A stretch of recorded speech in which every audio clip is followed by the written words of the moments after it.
Thank you, everybody, and welcome to this Combined Authority meeting. My second one in the chair. It's been a tricky few weeks since we last met, but restrictions have been lifted, and it looks like the vaccination programme has had its impact, and numbers of cases are hopefully across the country going in the right direction. So it looks like we are potentially looking at a brighter summer. So thank you very much for taking the time to come and join us. And before we get going, may I firstly please say a few words to thank Ruth Chaplin, who usually manages and takes minutes for us and has done it almost for 40 years at her public services, second to none. Starting out as the former West Yorkshire Metropolitan County Council, and then previously working for the Passenger Transport Executive and Integrated Transport Authority.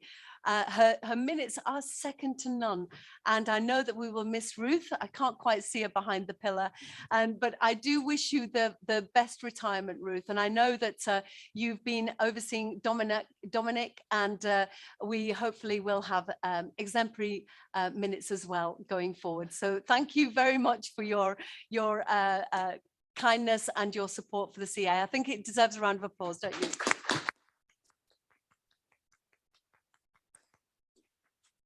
Thank you so much. So Dominic, can you confirm apologies for me? Yes, Chair, we have apologies from Councillor Jeffrey, Councillor Waller, Sir Roger Marsh, and from their substitutes. Thank you so much. And do we, on item 2, declarations of interest, do any members have any interests which they wish to declare in any item on the agenda?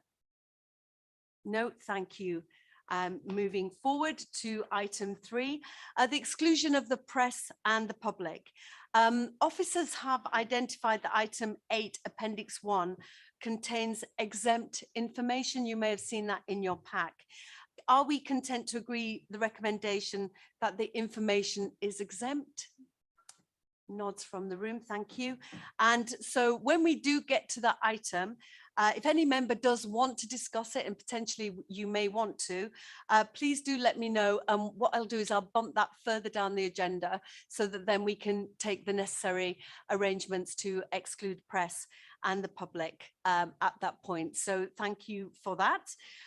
So moving on to item 4, minutes of the 24th of June 2020. Are there any comments or questions from the minutes themselves? No, minutes agreed. Thank you. And they were an accurate record. Thank you so much. So to a more substantive item on the agenda, the Economic Recovery Plan. Now, this report asks members to note updates, and also it's an update on the development of our Economic Recovery Plan. We've had some really interesting in-depth conversations about this, how we go forward, the end of lockdown restrictions obviously making an impact from July the 19th, and reopening some of those parts of the economy, such as retail and hospitality, that were potentially closed by government. But that, as I said, the rise in COVID cases was worrying, but hopefully we are seeing it going in the right direction now. But young people being particularly affected. And obviously, with some of our members are not here because of self-isolation, and that has caused a number of issues across some of the public services as well as companies. We are working really closely with the 5 West Yorkshire local authorities, working with the LEP and businesses, and also providing additional funding where we know that we need it, which is in the employment hub and reboot programs because of the rise in unemployment, but also potentially the need to upskill the workforce who potentially may have lost their job after being furloughed and so on. So those extensions to those programs are progressing, and they will begin from August. And something that's really important to me about that skills agenda. So the refresh of the economic recovery plan, hopefully that work will complete in September in time for the end of the furlough scheme.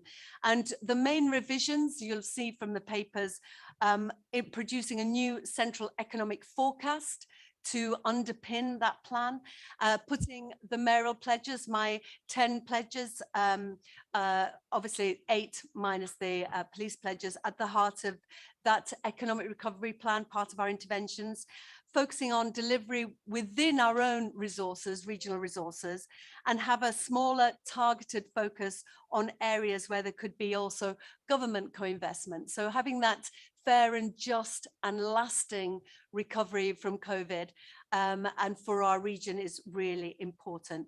So if I may ask members to note the updates with regard to the delivery of the business support and employment skills in response to COVID.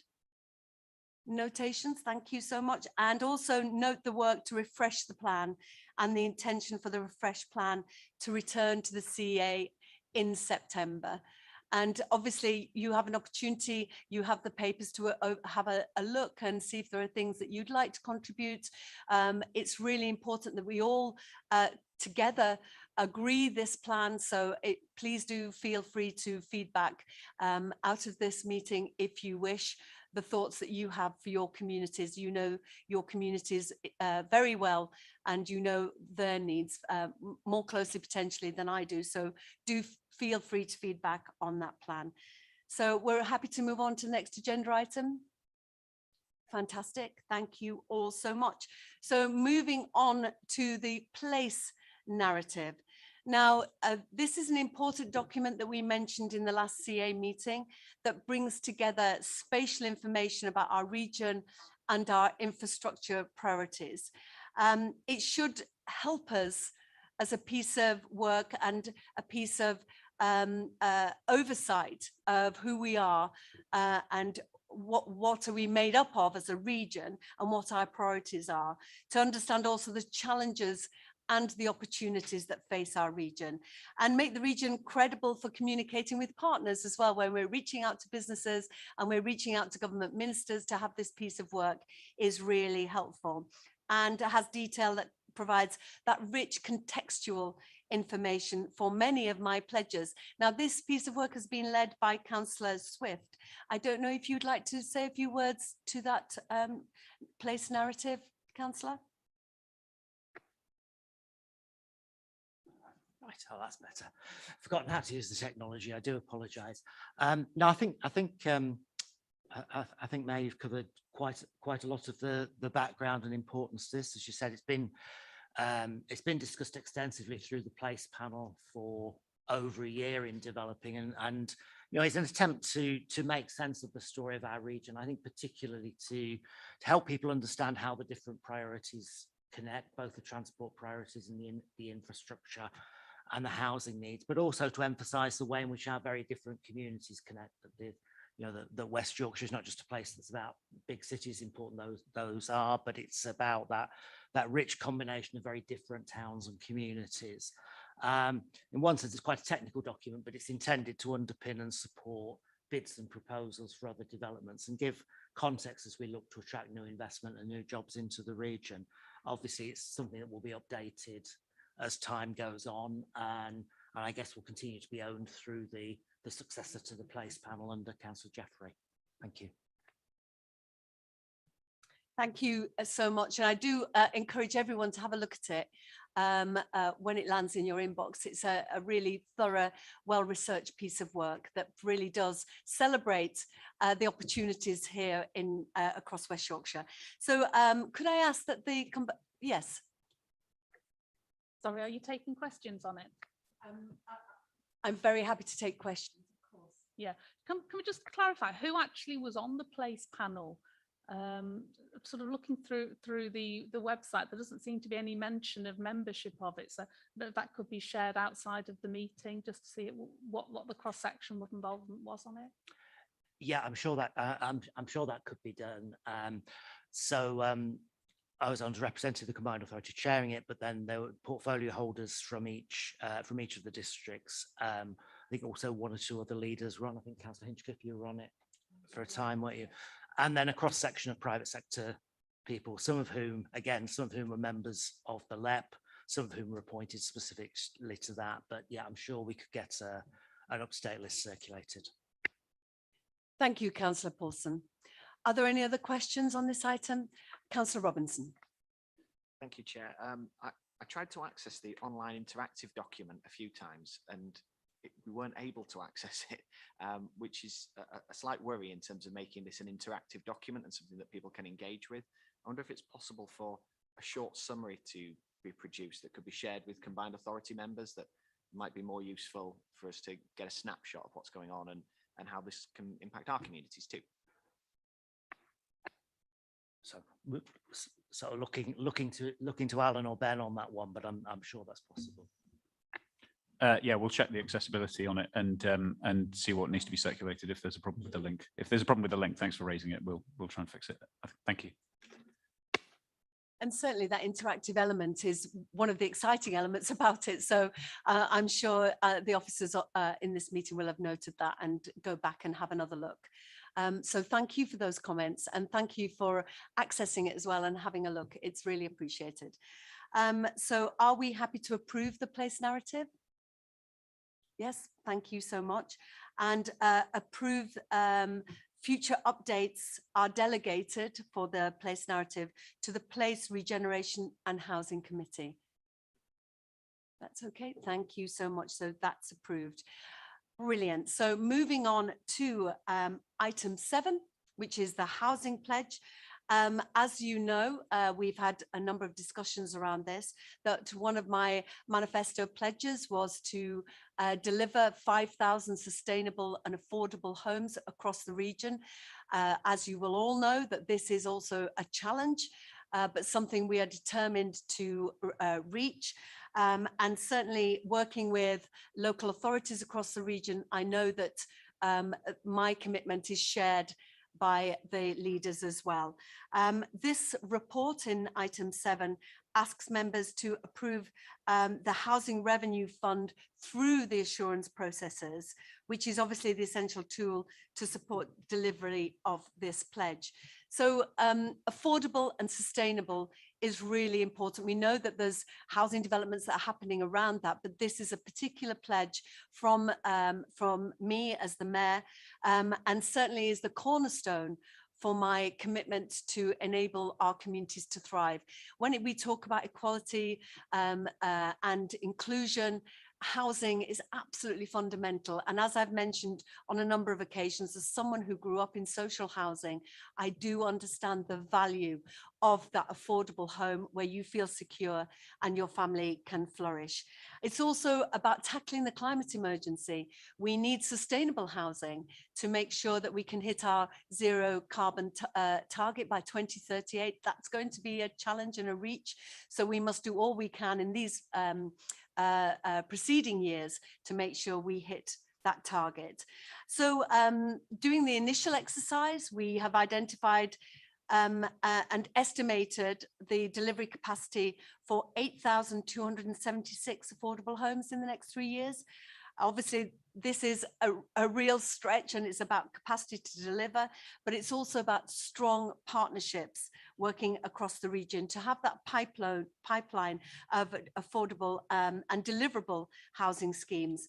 Now, the Combined Authority has several potential tools to help us with this, to support partners to deliver.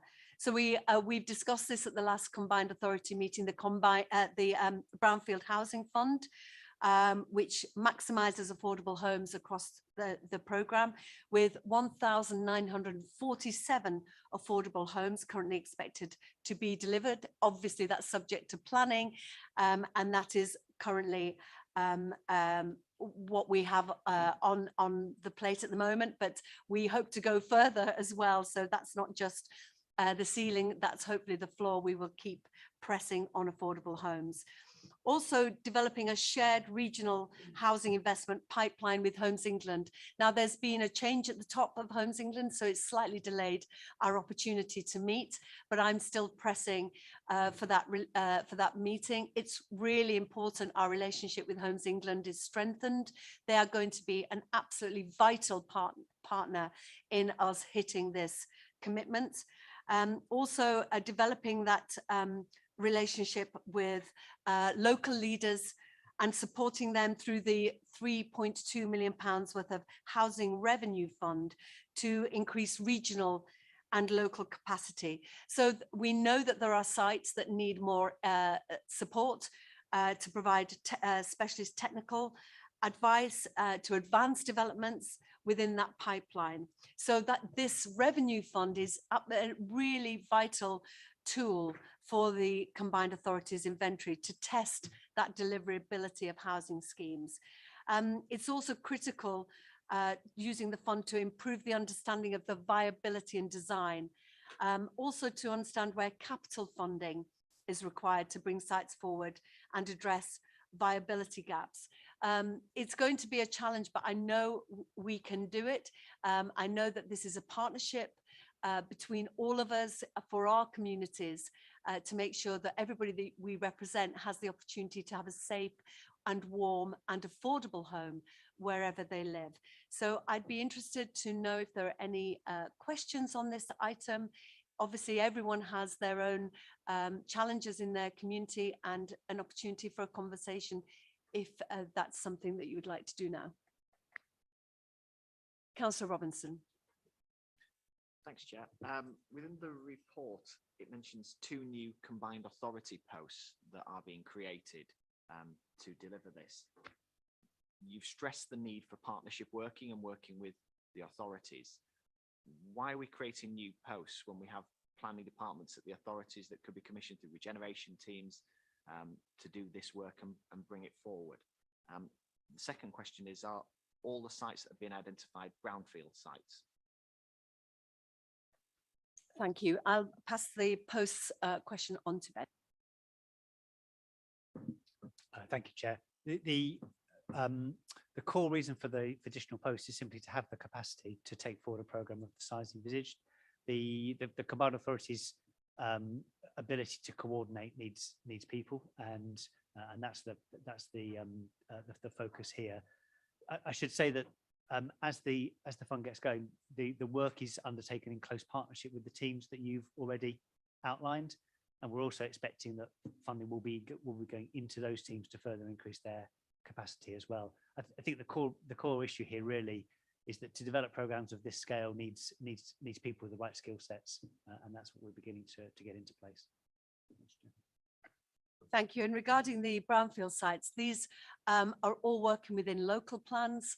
So it's development, you'll have seen the appendix of the suggested areas as well. Can I bring in Councillor Lawson?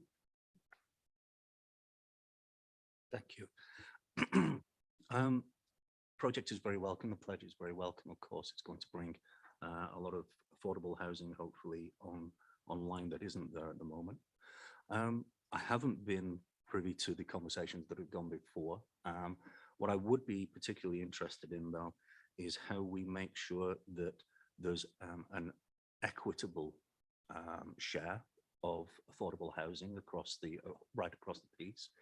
And more importantly, I think, is how we ensure that that provision is where it's needed, because these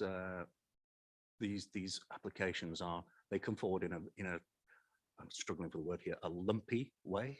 They don't come in a consistent, smooth way. They come in a very kind of disorganized way at the developer's behest. So I understand that some of these are probably in line anyway. They're online anyway. We're talking about live applications. But I'm just that query about how do we ensure that they are where they need to be? And how do we make sure that it's equitable, that there's a consistent approach across the piece? Thanks.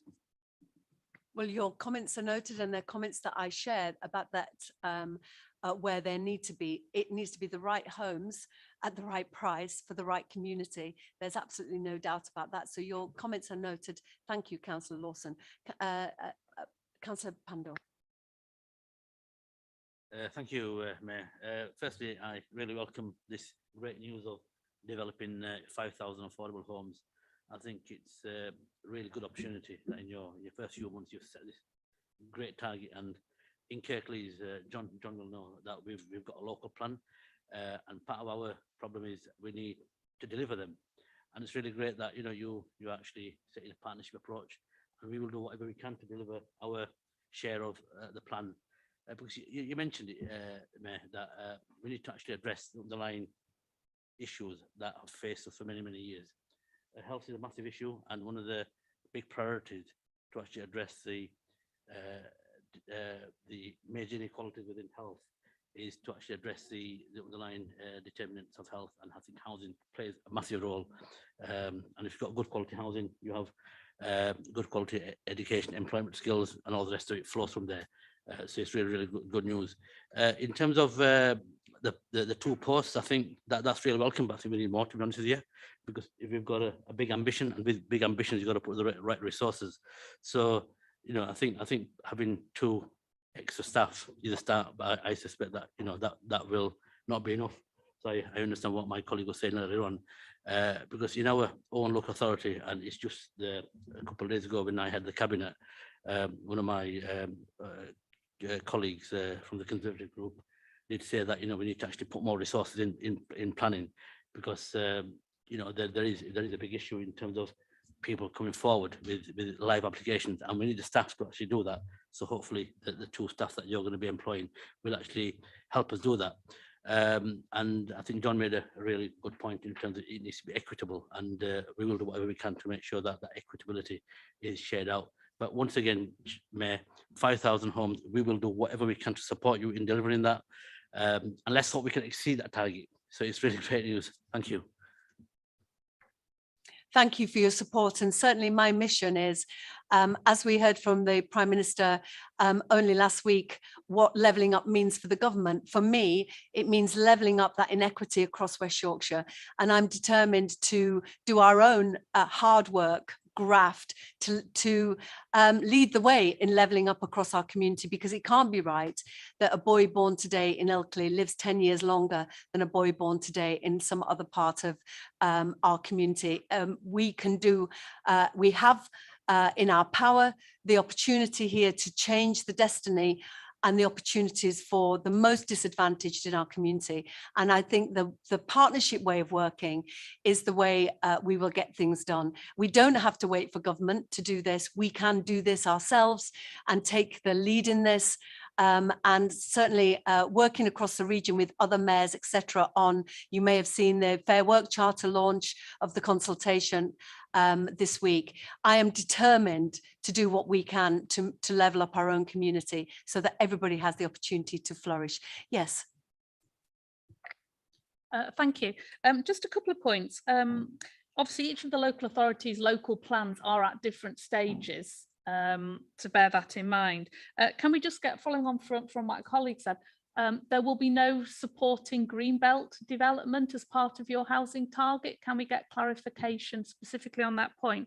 And also the sustainable homes element obviously is very welcome, but what standard, are you having a minimum standard of sustainability on these properties, what you will actually make sure that they do have? Because obviously there are different levels. We can go from basic right the way up to all the bells and whistles of sustainability. So it would be good to know if you've had a thought about where you see that level coming for these 5,000 properties. We're certainly having those discussions about sustainability, and some of those sustainable boxes are, do you live near a railway station so you don't have to use a car? So there are other elements, not just about modular homes or zero carbon. There are other parts of that sustainable agenda. It's really important that we have as wide as possible remit for that, because that will impact on people's lives. There's no point having a £400,000 home that is zero carbon if you can't afford to pay the mortgage, or if it's miles away from public transport and you have to use your car to get to work. So that's absolutely factored in. And regarding the green belt, this is all about local plans and working with partners about identifying opportunities. It's obviously a very live issue for our communities, that they care about their green spaces. We're not going to disregard that, but there is this mission to deliver, and I will be working very closely with partners and obviously their local plans to deliver hopefully our 5,000 target. Thank you. I don't know if any of the officers want to come in on more of that detail. No, that's great. Any more questions? Yes, thank you. Thank you, Mayor. Councillor Groves, sorry. Thank you, Mayor. It's not a question, it's a comment. I think there's some absolutely excellent sustainable models in terms of housing associations have been built. I think if I was the public, I'd want to know, what does affordable mean? Because the social housing rent is very different from housing association rent. So I think that we have to have some of that detail so that the public, know that is the travel of direction of the West Yorkshire Combined Authority. Thank you. And certainly what the government feel is affordable is certainly not what some of our citizens think is affordable. So that point is noted. Thank you so much, Councillor Groves. Any more questions from the committee? Okay, so are we happy to note and endorse the approach to deliver the housing pledge? We are. Thank you very much. And also, can we approve, as set out in the appendices, the Housing Revenue Fund programme, that proceeds to decision point 2, to the strategic outline case, and decision point 4, full business case, with approval to proceed to activity 5, to delivery. And approval, have we got approval for that? Yes, thank you. Thank you. And approval to the remainder of our contribution of 2.95 million from the devolution deal. Obviously, the total scheme value is 3.2 million. Are we happy to agree 2.95 million? We are. Thank you so much.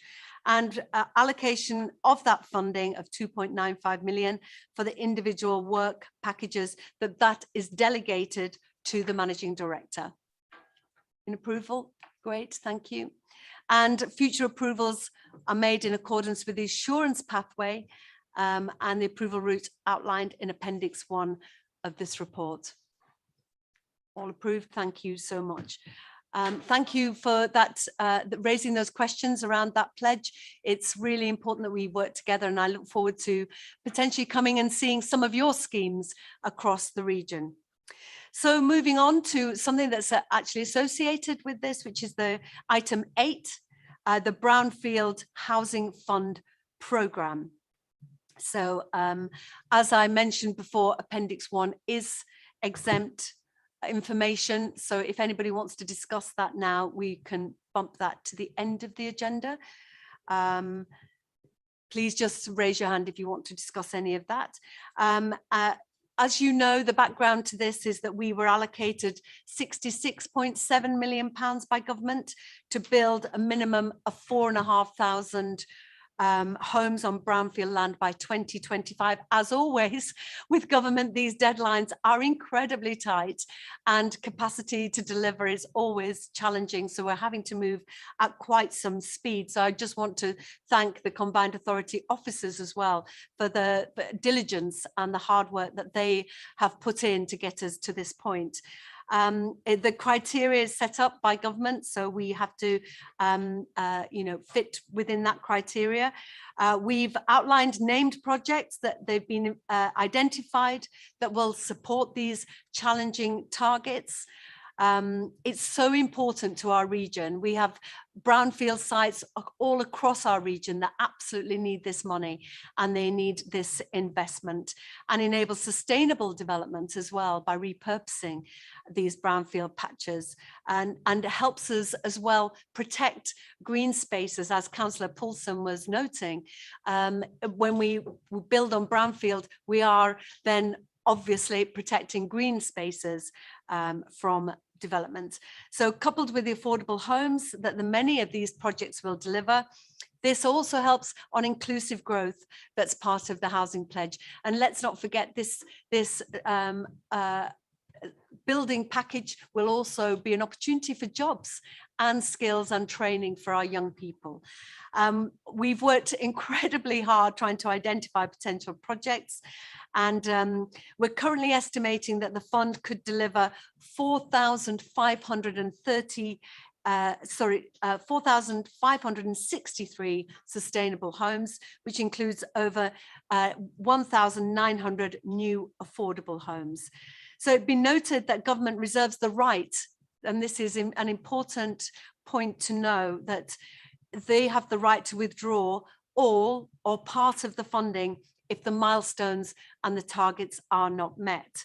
So the pipeline of projects outlined in the appendix are those that can deliver at pace and look to maximise affordable and sustainable homes to meet our housing shortage in the region, delivering, as Councillor Lawson mentioned, the right homes in the right place at the right price.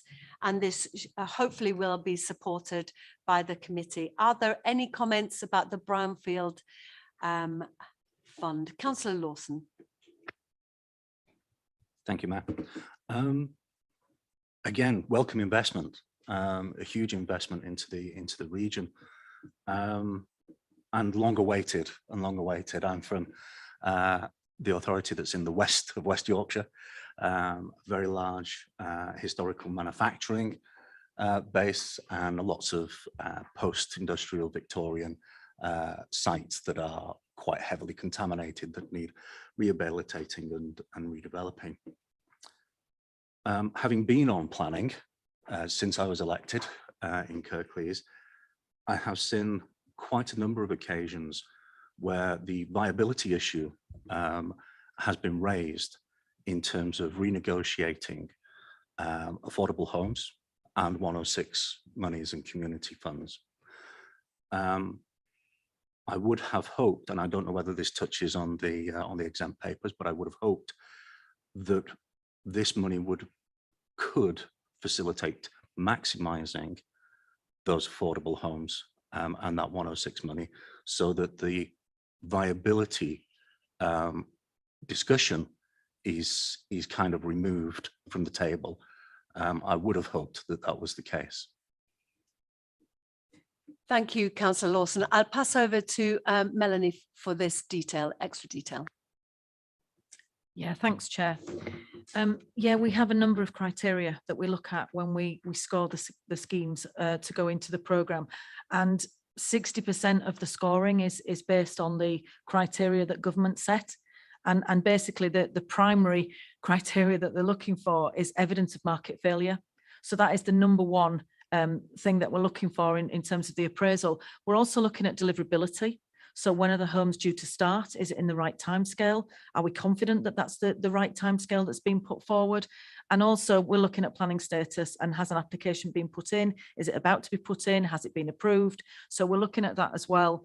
And we're also looking at our local criteria that's set out in the CEF. Does it meet our priorities? Does it meet the priorities of affordable that we've set out and sustainable? So we're looking at those aspects as well. And then we're looking at if there is a return on investment for the combined authority as well.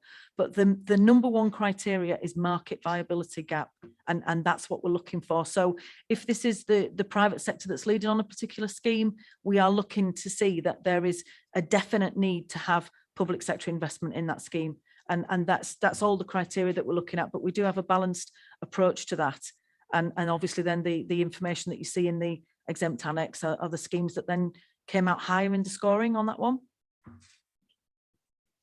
It may be worth noting that the team have been highly pressured by me to deliver affordable and sustainable. Affordability is so important for our region, isn't it? If a majority of your wages are going out on your rent or your mortgage, there's no money left at the end of the month.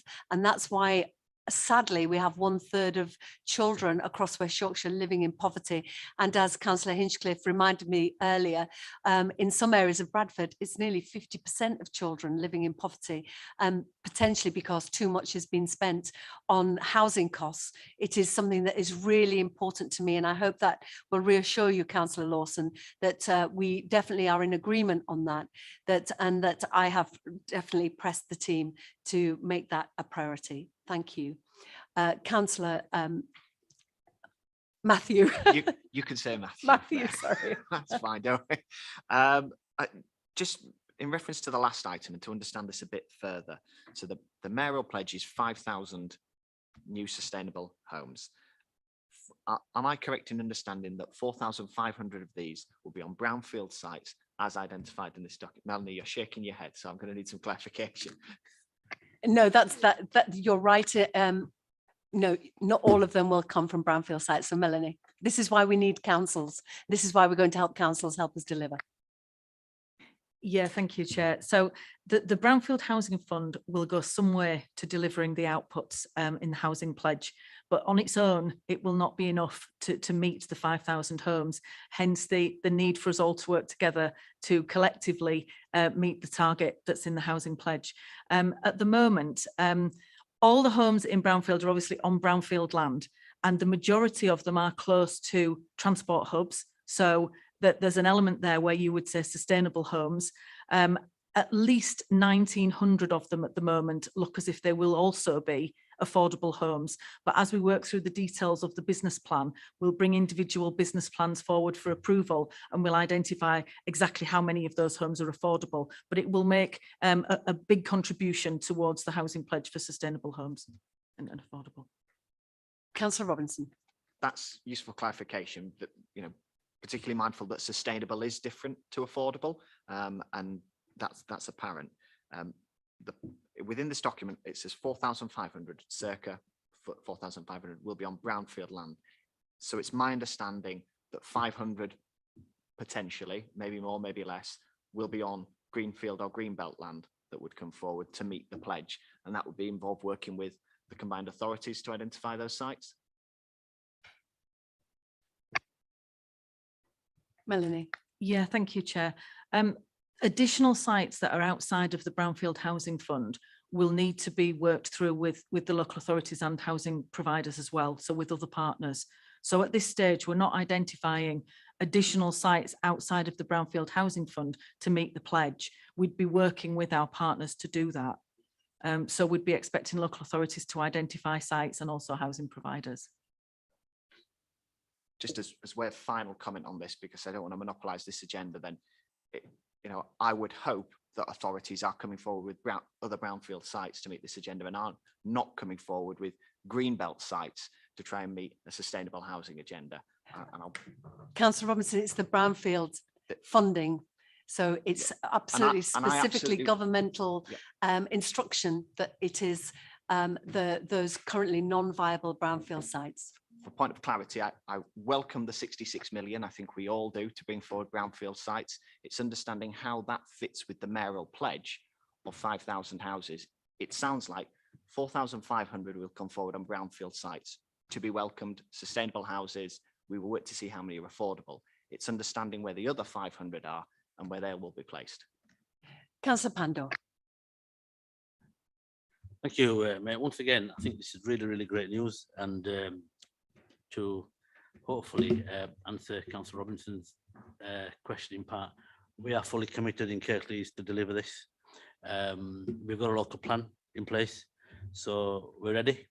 So just give us a shout, and we'll hopefully, you know, get stuff developed and put spade in the ground. And that £11.44 million that's in the report, we really welcome that, because it is much needed. And I also welcome the government funding that's been announced of 66 million quid. We need to get cracking. Thanks, Mr. Mayor, Madam Mayor.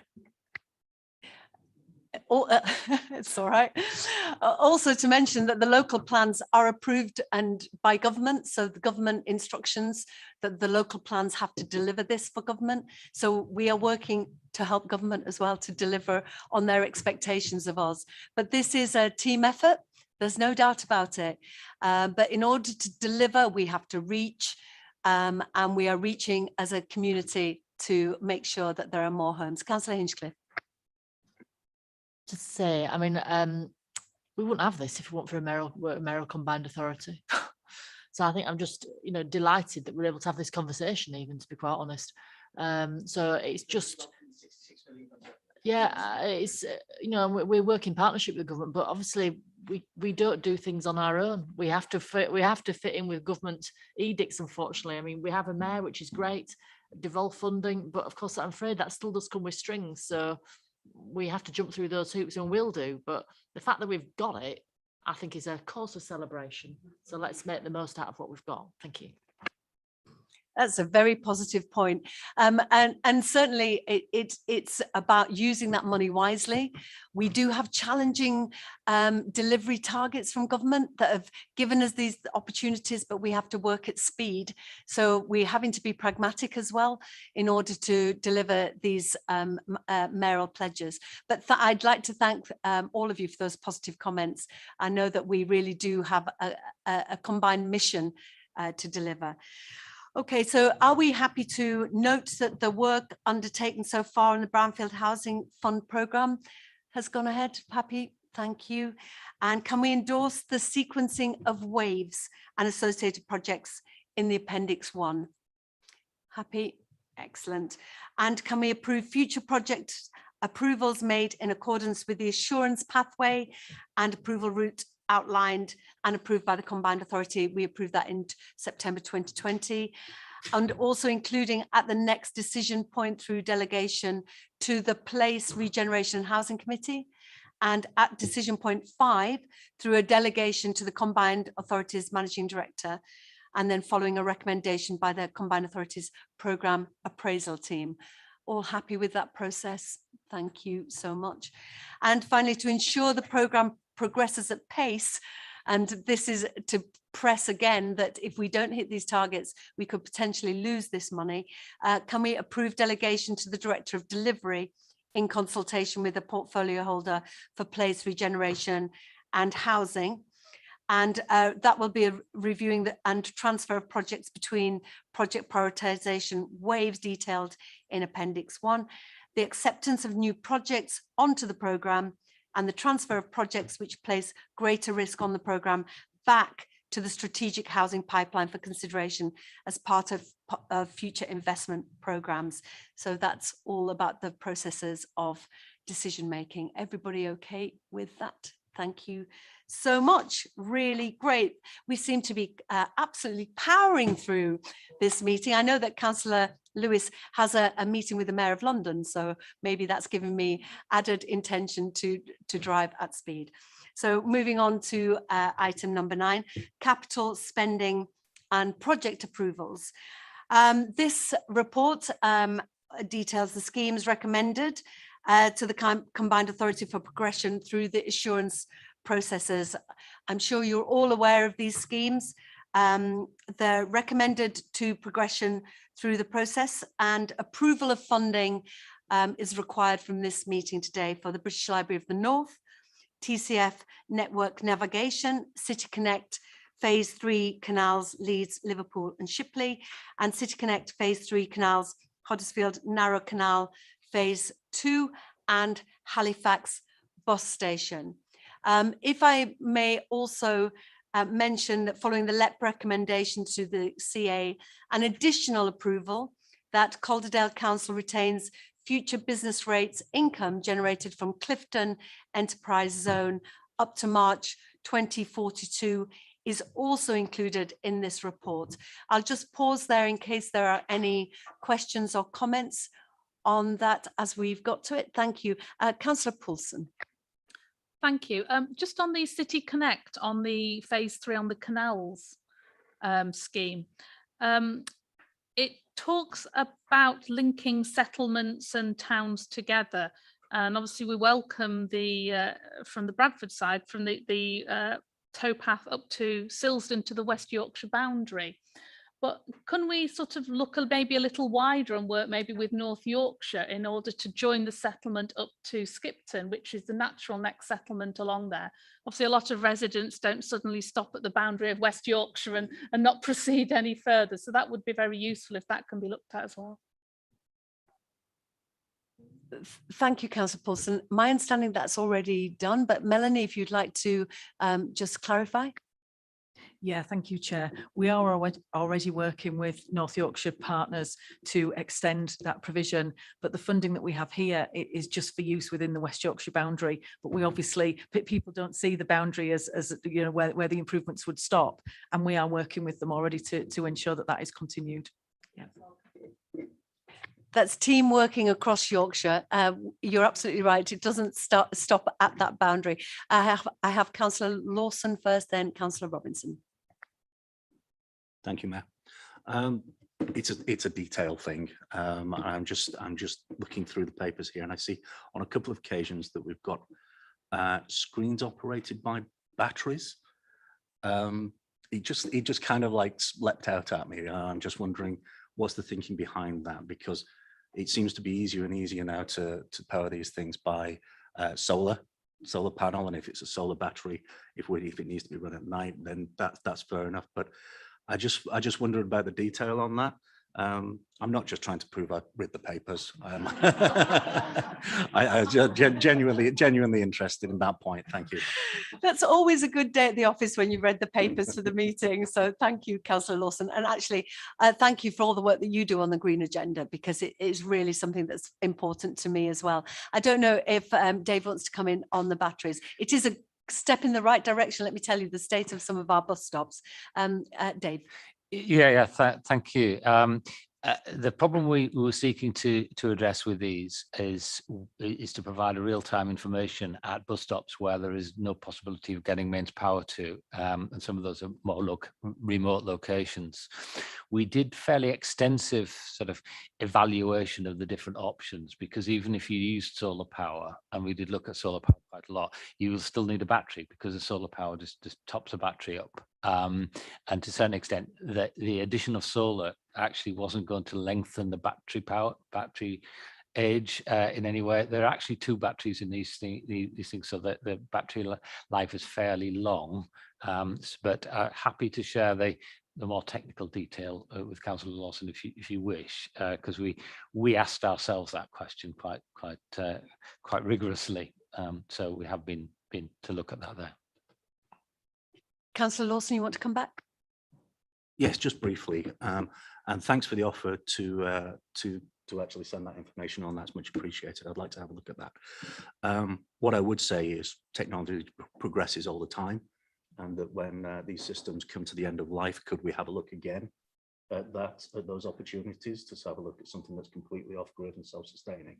Absolutely, yes. I mean, these are actually quite leading edge, because I think these are the first in the country using this particular type of battery technology. But absolutely, yes, we'll keep it in mind. Thank you. And Councillor Robinson, and then Councillor Swift. Thanks, Chair. Yeah, I welcome the news on the British Library and the redevelopment of Temple Works. I think it's a really strong idea. Within the report, it notes that there is the British Library storage facility at Boston Spa. I think to convince ourselves there wasn't some sort of British Library already in the north would be remiss. What I'm keen to understand is that the Temple Works project, is that creating new jobs, or is it moving roles from Boston Spa? The way the report reads is that those jobs are secure at Boston Spa, but I just want to make that clear. Thank you. If Councillor Lewis might want to come in on this as well. Thank you. Really excited about this project coming forward. It's two different sites, it's two different facilities. So I know sometimes when we look at government relocations, it feels like existing jobs are being moved around and there's a bit of double counting going on. But clearly the public reading room, which Boston Spa doesn't have at the moment, it's an amazing building, but nobody ever gets to see it. It's not the most publicly accessible building. This is intended to be a wholly different facility. I'm sure the British Library will work through it as we get closer to it, but certainly it's a very exciting project, both in terms of bringing the public accessible part of the British Library, but also bringing back into use a building from the earliest days of the Industrial Revolution as well. One of my enthusiasms as a member of the British Library in London is also to see the opportunity for regeneration for an area that has traditionally been an area of deprivation. It is a really exciting opportunity for Leeds, and to bring inward tourism, academics, and to be, you know, really the best, one of the best in the country. It's just, it's fantastic, and congratulations to everybody that got that over the line. I don't know, Melanie, if you want to come back in on that. Thank you, Chair. I was just going to confirm that the proposal and the jobs proposed here are completely in addition to the site at Boston Spa. This will be, if you like, the front of house bit, and the Boston Spa bit will remain as the storage. So it's completely in addition to that facility. Thank you. Thank you. Councillor Swift. Thank you, Mayor. I just wanted to briefly welcome the two Calderdale schemes, and particularly the flexibility being shown around the funding arrangements for the Clifton Enterprise Zone. It's a particularly challenging scheme to bring forward, but really critical for our plan for jobs and new manufacturing and engineering opportunities in Calderdale, because our geography means we are so challenged in terms of suitable sites for modern factory and commercial premises. So that's really welcome. And of course, the rebuilding of the bus station is an important part of our plans for the town centre, and our ambition to get more people using, both greatly appreciated. And certainly the new bus station near the Peace Hall, which has proved so valuable during the pandemic, where people can get together outside in a beautiful building. So hopefully it'll mean more tourists visiting the Peace Hall as well. So are we happy with any more questions on that one? No. So just additionally, just to note that 5 schemes that were approved through their delegation from the Combined Authority to the Managing Director for progression to the assurance processes are presented in this report, and that's just for information only. The Lanthwaite Business Park Enterprise Zone, City Connect Phase 3, York Northern Outer Ring Road, Leeds Station Sustainable Travel Gateway, and Selby Station Gateway, and that's just for information. So are we happy to approve the 5 schemes outlined above to progress to the assurance process, indicative approvals of the Combined Authorities funding contribution and contribution for delivery and development costs, and approval of future assurance pathways and approval routes, the detail which is set out in recommendations? Excellent, thank you. And approval that the Calderdale Council retains future business rates income generated from Clifton Enterprise Zone up to March 2042, subject of course to conditions set out 14.1. All approved, thank you, brilliant. So moving on to mayoral pledge funding, item 10 of the agenda. This includes recommendations to approve in principle funding to enable processes to be attached to my pledges, this time relating to business support and inclusive growth. You'll remember last time we met, we attached funding to the Creative New Deal, to the Fair Work Charter, which we launched this week, and to bus franchising, employment and skills. So this is business support and inclusive growth. So the region's recovery obviously benefits all of us, and my focus is on equality, diversity and inclusion. To support this, 400,000 is requested to progress a pipeline of inclusive growth work and enable the recruitment of an inclusivity champion, which was one of my manifesto pledges.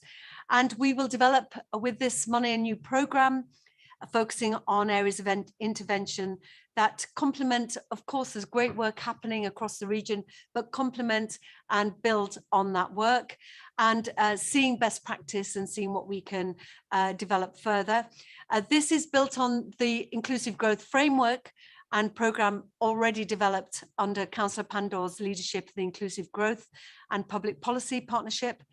My intention that the inclusivity champion will work with me and be my lead advocate and advisor for ensuring underrepresented groups and individuals are consulted and heard and included in my thinking. Also to make sure that that recovery from COVID is fair and just, and make a compelling and evidence-based case for change and greater diversity and inclusion within our institutions, but also our businesses. Also, I have pledged to support local businesses and be a champion for our regional economy. And for that pledge, I'm looking at a funding package initially of 500,000 to enable further scheme development. And this obviously mirrors the 500,000 approved for skills at the previous meeting. And this will develop new programs, new ways to support businesses, and a mayoral challenge competition, details to be shared later, and identify ways to support the growth of cooperative and social enterprise and worker-owned businesses. As a cooperative member, I know that cooperative businesses are more resilient. They're often really embedded in their communities and potentially a real partner in growth and sustainable business options. And also furthermore, at the June Combined Authority, 500,000 of CIF funding was allocated to support the Creative New Deal, as I've mentioned. But just to add to that, that following the approval of the Creative New Deal funding, £190,000 worth of this funding will be used to fund the Beyond Brontes programme, which you'll know is the Screen Yorkshire programme that provides skills in the creative industries. Launched in 2019, aimed at 18 to 24-year-olds from diverse and disadvantaged backgrounds across the Leeds City region to get a foothold in that brilliant sector, but through work placements so that they can build relationships and contacts as well with brilliant companies, whether that's ITV or Channel 4 or independent production companies for TV, documentaries and film.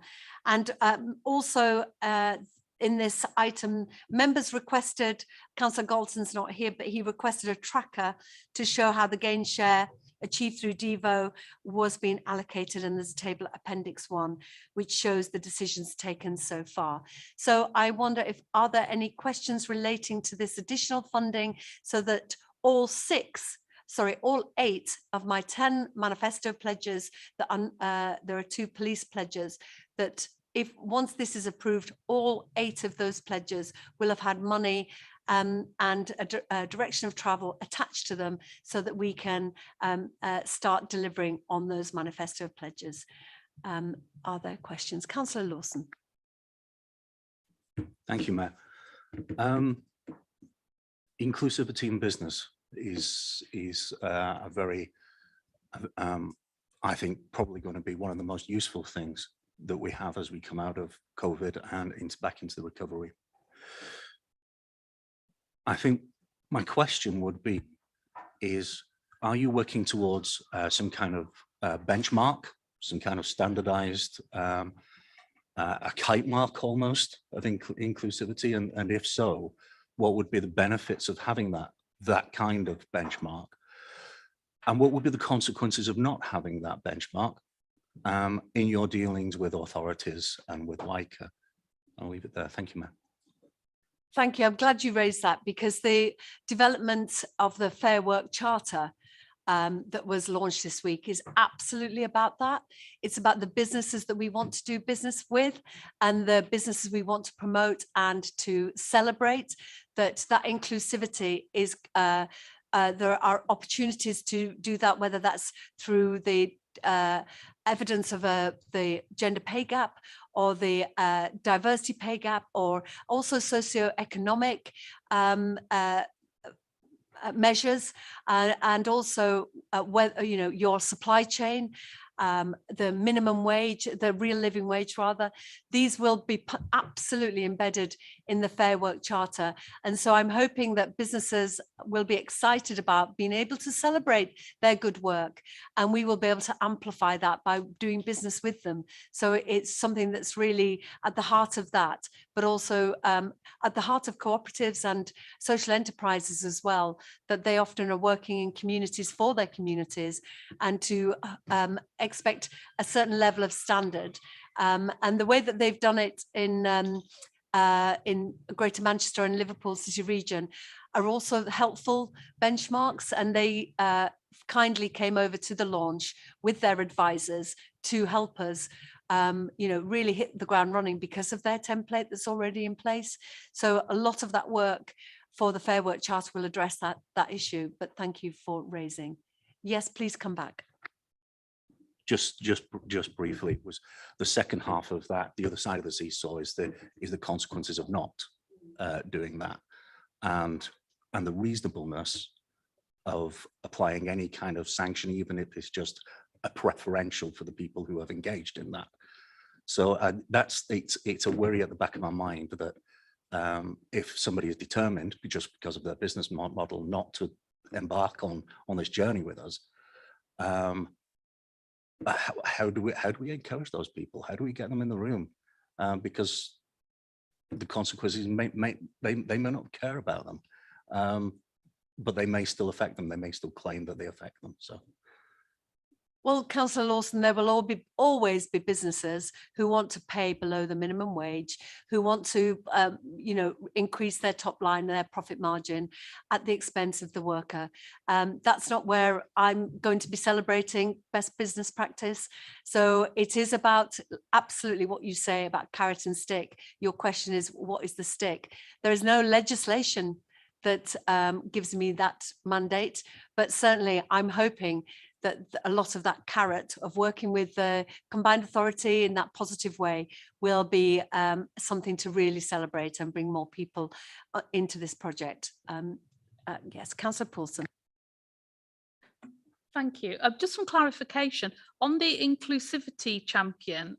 Obviously, as the mayor coming in, have you spotted that there is an issue with inclusivity in the combined authority, that departments are not already looking at this when they make decisions?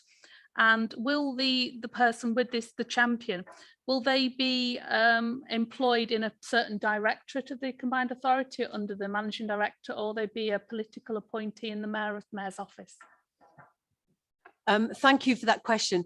The inclusivity is, of course, in the front of everybody's mind, but with the changes in the committee structure, I felt it was really important that we didn't lose sight of that inclusive approach. I don't know if Councillor Pandor would like to just contribute about the importance of inclusivity and how we can go further. Councillor Pandor. Yeah, thanks, Mayor. If it's okay, Mayor, I'd rather listen first and then try and come in at the end, rather than repeat myself. So if there's any of the members that wish to speak, I'll hear what they're saying, and then I will come in at the end, if that's okay, Mayor. That's really helpful. Thank you. Ben, regarding who they report to. Thank you, Chair. So the in terms of Councillor Paulson's point about the organisation, the organisation is doing a great deal in terms of inclusivity, both across its own workforce and in terms of its policies. But I think, as you see in everything that we write, we can go and should go further and faster. So we very much see the role of the champion in part of the role as in helping the organisation to achieve that. We're at a fairly early stage in terms of the employment status of that individual and the recruitment process. So no decisions have been taken about that, but we will keep everybody in the loop as we proceed down that path. Thank you. Councillor Robbins. Thanks, Chair. I welcome the tracker, so thank you for that, and thank you, Alan, who committed to that. I'm not going to have Stuart taking credit for my question last time, but there we are. I also welcome the innovation challenge. I think it's a really brilliant idea. I'd be keen for the combined authority to think what funding comes next. It's all well and good identifying where the challenge is. It's then how we enact solutions to that challenge, and is there adequate funding in place to make sure we address that. Additionally, just some clarification on the business support element. because the inclusivity champion or the inclusivity work comes with 400,000 over 3 years, is the business support 500 grand in 1 year, or how is that going to be programmed going forward? And on the inclusivity champion itself, and it might be Councillor Pandor wants to address this too, how will they be independent of the combined authority? So where they find issue, how will they be able to shine a light on it and say, do you know what, we need to do far more in this area, and how will that proceed? I think the recruitment of that person is absolutely vital, that they have that experience and that judgment to be very clear. So absolutely independence is important. But Ben, do you want to come in?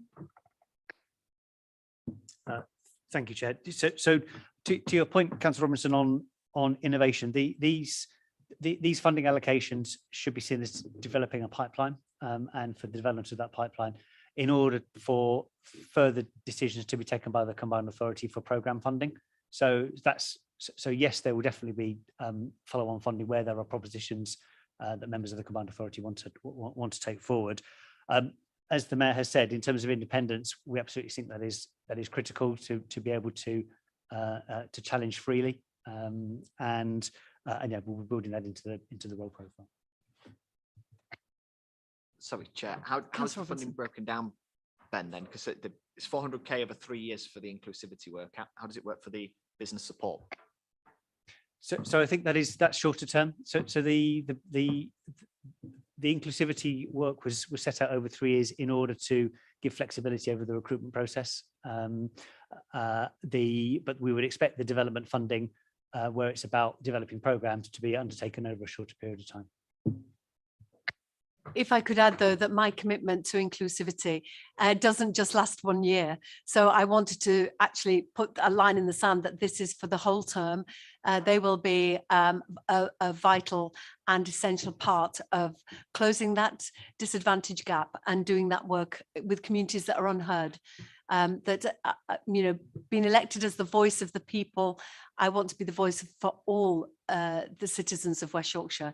And sometimes I don't think we reach as far into our communities as we should. And I'm hoping the Inclusivity Champion will help me on that journey. Councillor Pandor. Thank you, Mayor. Just a bit of context in terms of our journey to where we are now with this report. When I became the chair of the Inclusive Growth and Public Policy panel, it was quite a task in terms of developing what we need to do moving forward, because the agenda is huge. It's not just about business, but it's about doing the right things and making sure that we do level up in the wider sense. And I'll touch on to leveling up in a minute.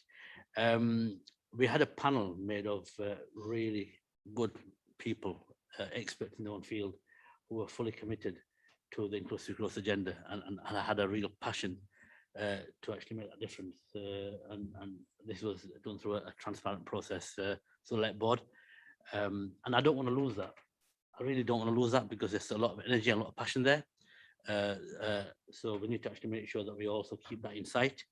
The framework in itself was quite a big task, because when you get too many things feeding into a framework, it gets lost in the ether. The framework we came up with through working with the LEP partnership under Roger's leadership, it was the right framework. And when we were going through a transition, when Susan was the combined authority chair, this was something that we debated long and hard, not just with the leaders, but also we've got some great officers who are actually fully committed to this, who really believe in what they're doing, and we need to actually again nurture that and take that forward. And then obviously the mayor came along, and it was music to my ears when he said that we need to actually put some resource behind it. And that's where I think John's point about how do we make sure that we make that impact. Well, the way you make sure you make that impact is to actually nurture it, resource it, and monitor it, and measure what we're doing. And this £400,000, although it's a start, hopefully when you get this person in who will hopefully be truly independent, and by independent I mean tell us what we need to do and tell us where we are going wrong, and with evidence make sure that we are actually on the right track to start to address what we need to do. And I suspect that that person will actually come forward and say that if you really are serious about this agenda, you need to do a lot more. And I suspect, looking at the evidence, both anecdotally and evidence that we already know, there's a huge issue and massive agenda at stake here. The recent pandemic has actually just shone a light on the inequality we face over decades, and successive governments, irrespective of which colour, have actually failed on this. And I think it was Andy Byrne who mentioned the other day at the charter launch, Mayor, that we had the pathfinders under the Labour government, which was a level agenda, but that didn't work. And I suspect the reason why that didn't work is because we didn't have the devolution to the same extent we have it now. Because governments have failed, and there's an opportunity through the devolution deal across the north, where we are sort of focused on, to actually make that step change, to make that big difference. And I'm really looking forward to it, because when I was chairing the Inclusive Growth and Public Policy panel, I realized that we have got a lot of energy, a lot of talent in the Combined Authority. Also, we've got a lot of people around the Combined Authority who are genuine about this agenda. And this person, whoever the person will come forward with this little bit of resource, will start to actually shine a bigger light on the big agenda, start to make them differences in terms of bringing the evidence forward, and we start to develop the action plan. And the Good Work Charter, Mayor, was a really good example, because the Manchester Combined Authority has already got a charter, the Liverpool Combined Authority has got a charter, we have now a charter, and together we'll be a very strong force, a very strong voice. And if we can standardize the sort of things that we want to do, and you know, business, I think genuinely, from what I'm picking up, are fully behind this agenda. And I don't think that the businesses that are there that might not be engaged in this agenda understand that this will be a benefit for their business model going forward. You know, it'll increase their productivity, it'll improve their relationship with their workforce. And I really welcome this report, and let's, once again, get it approved, let's get going, and let's start to deliver the issue that we all know that are there, you know, irrespective of which party we come from. We know in our communities there are huge issues, and we need to start addressing them. Thank you, Mayor. Thank you for that passionate comment on the importance of inclusivity. And can I just thank your members of that committee, and I'm hoping that they will also be part of our thinking going forward. They're going to be vital. It's not that the committee is now disbanded and they're not not part of the conversation. That, like you say, there's a lot of talent that can really help with my thinking. Okie doke. Any more questions or comments? Brilliant. So if we can then indicatively just approve the funding from the Single Investment Fund, so that we have the 500,000 to support schemes relating to business support, and 400,000 over 3 years for the recruitment of the Inclusivity Champion and that pipeline of inclusive work. Obviously noting as well that 190,000 from the Creative New Deal, 500,000 of SIF funding that is going to be going to the Beyond Brontes programme, subject to obviously assurance framework approvals. All happy, and thank you, that's brilliant. And that the Combined Authority delegates to the Finance Resources and Corporate Committee the approval of the programme set out in the report. So passing on to decision point 2. All good? Yes, thank you so much. Brilliant. Right, item 11 on the Intercity Transport Fund, which has now been renamed by government as the City Region Sustainable Transport Settlement. This is an exciting opportunity that only 8 mayoral combined authorities have. It's large amounts of money. I would just advise, though, all the members who've been, I'm sure you've read the papers and you now also understand that there is a match fund element to it that is slightly confusing, that they've given mayoralities gain share, and potentially they want the gain share back to match fund this project. So that's something for us to unpick further down the line. But the 2020 budget confirmed 4.2 billion of capital funding for long-term transport settlements for, as I mentioned, 8 city regions. It'll cover, it's a 5-year settlement, cover 2022-23 to 26-27, hopefully then followed by subsequent settlements. Of course, as always, it seems with these things, it is a competition. So we are having to bid for it. And can I just thank the Combined Authority officers who are potentially now scrapping their August holidays because they're having to do this bid in the space of 4 weeks. We have a talented bid writing team that has obviously, as we've seen with our success rate so far. So thank you for all your hard work over the summer that's going ahead. Obviously, the official guidance of this scheme is being delayed, so only issued on the 20th of July. So we will know more, and we will obviously feed back to all of you as soon as we do. There is a high and a low funding range which will guide our bid. You'll have seen that in the papers. Our understanding is that no one will get the lowest, so everybody will get something between that range.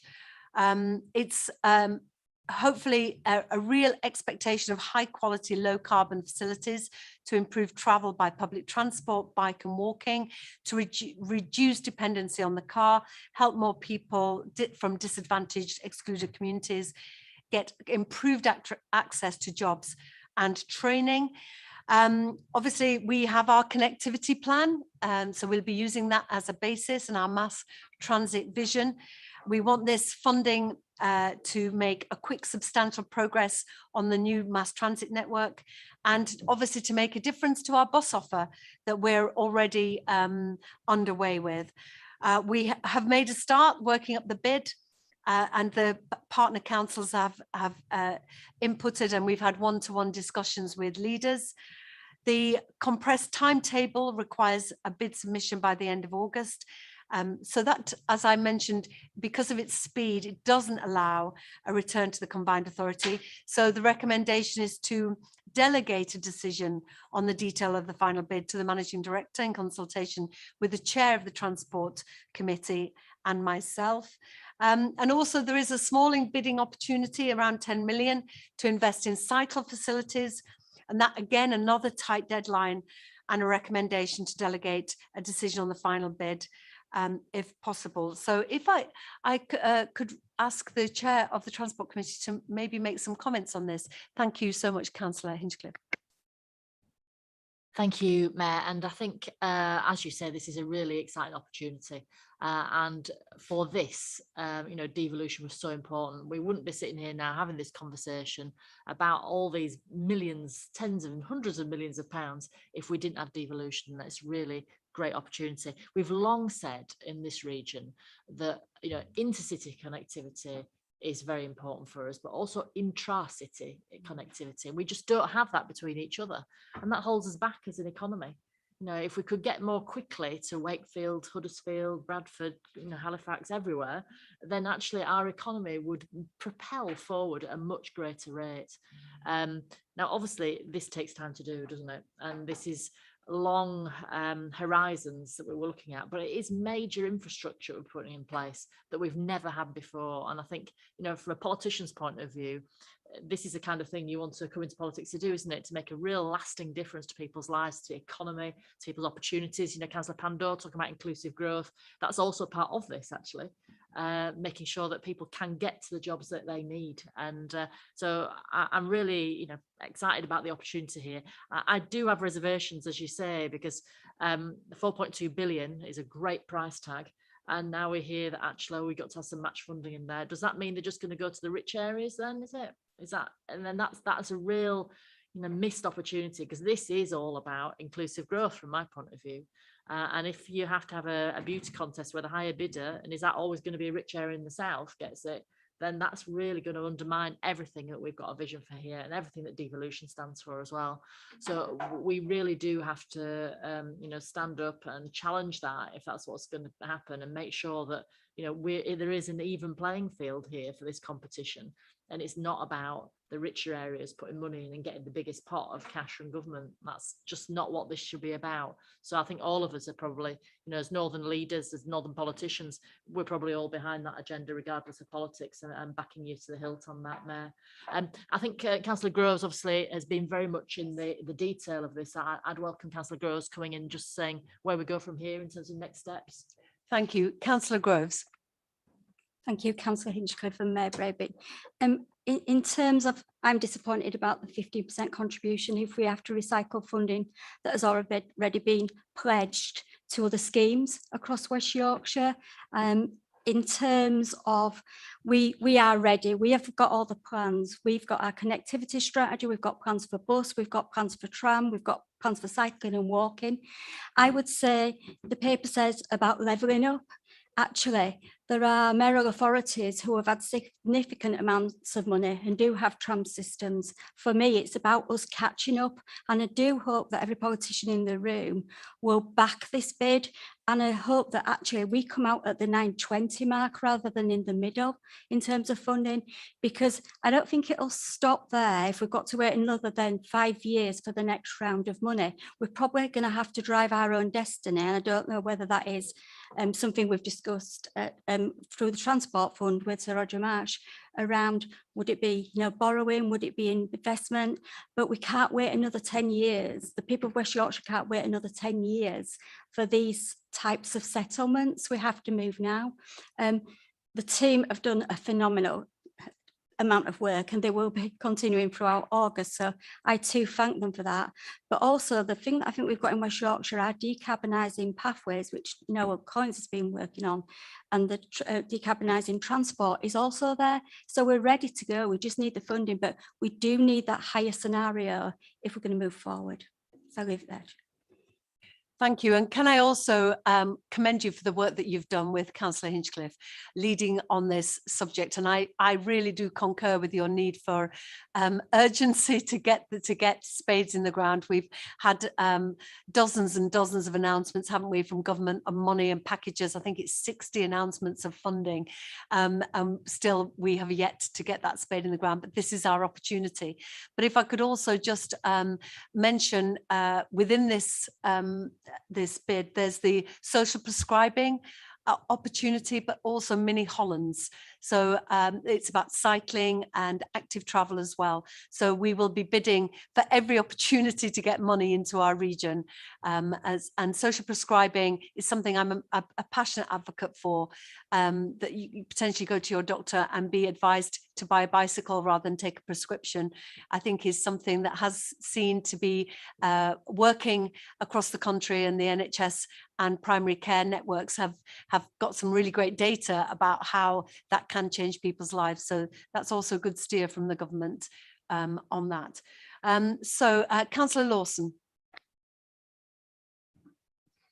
Thank you, Mayor. Yes, full support for bidding for this, and I share Councillor Hinchcliffe's reservations about bidding and the other reservations that have been expressed about bidding and what might be sacrificed to make that bid, and at what cost this might come to us at.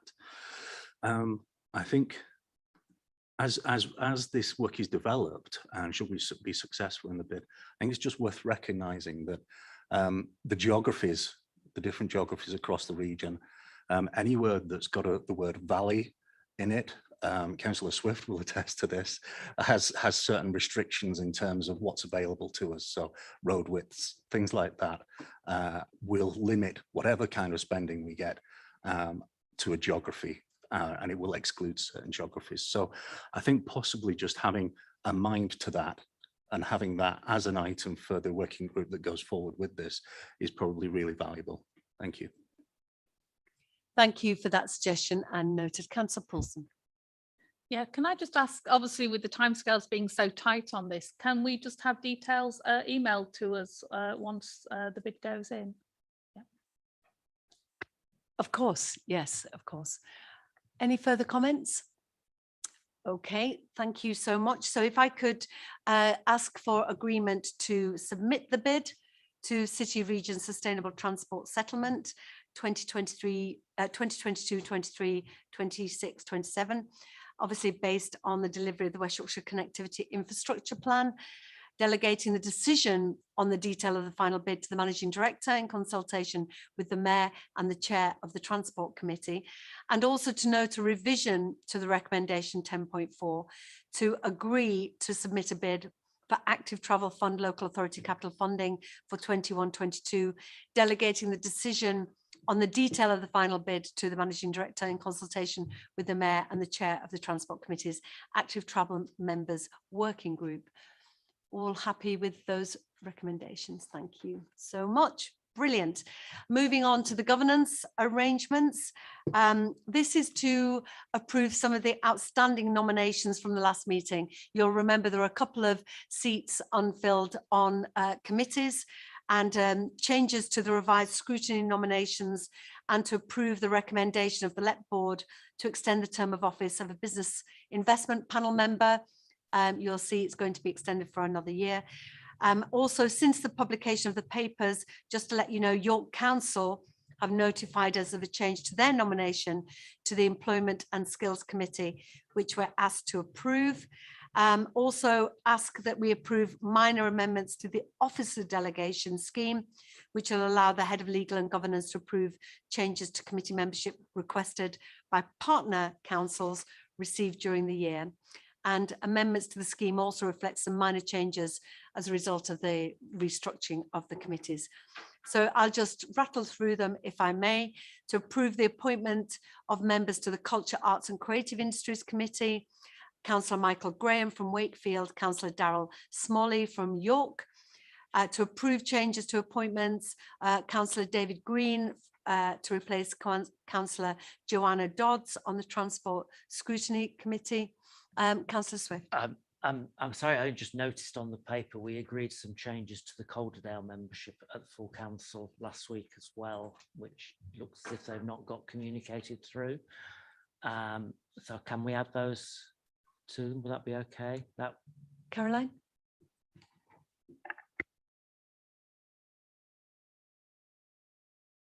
Yes, that's absolutely fine if we can note those, but if we have that information verbally, now we can note them and capture that in the minutes. Yeah, so there's a vacancy for Calderdale on the Transport Scrutiny Panel. I'm appointing Councillor Dot Foster, who's presently on the economic one, to that, and appointing Councillor Susan Press to her place on the economic one. Thank you, that's noted. And I'll continue with the approval requests. Councillor Jonathan Bentley from Leeds to replace Councillor Colin Campbell on the Economic Scrutiny Committee, Councillor Ian Cuthbertson from York to replace Councillor Keith Orrell on Employment and Skills. Also to approve the appointment of chairs and deputy chairs of the scrutiny committees, as we discussed last time. Chair of Economy Scrutiny Committee, Councillor Richard Smith. Deputy Chair, Corporate Scrutiny, Councillor Jeff Winard. Deputy Chair, Economy Scrutiny, Councillor Stephen Baines. Deputy Chair, Transport Scrutiny, Councillor Peter Caffrey.